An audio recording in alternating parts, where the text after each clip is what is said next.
अभी हल्की सबगे छोरी नंबर दो देहना गे अभी हल्की सबगे पोखर में दिल फेंक दिलकै छौड़ी कुमार की सबगे पोखर में दिल फेंक दिलकै छौड़ी कुमार की सबगे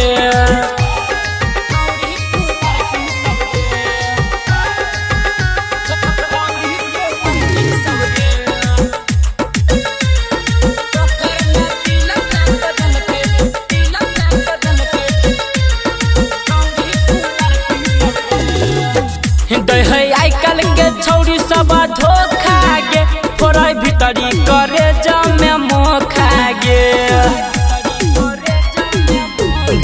आई कल के छौड़ी सब धोखा गे फोड़ै भीतरी करे जमे मोखा गे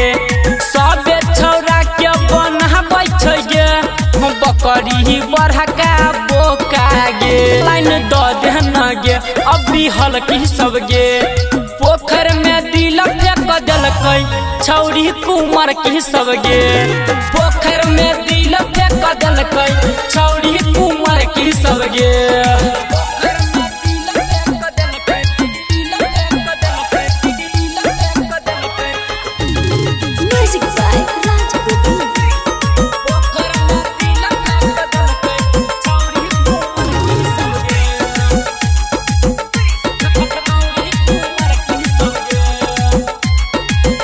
छौड़ी अपने से घर में बोला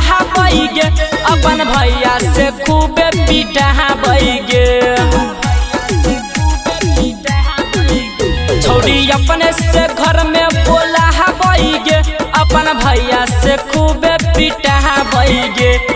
कके रमन जी से प्यार गे छौड़ी भैरा तक खूबे कन्हा गे चुमा दो देहना गे अभी हल्की सबगे पोखर में दिल फेंक दिलकै छौड़ी कुमार की सबगे पोखर में दिल फेंक दिलकै छौड़ी कुमार की सबगे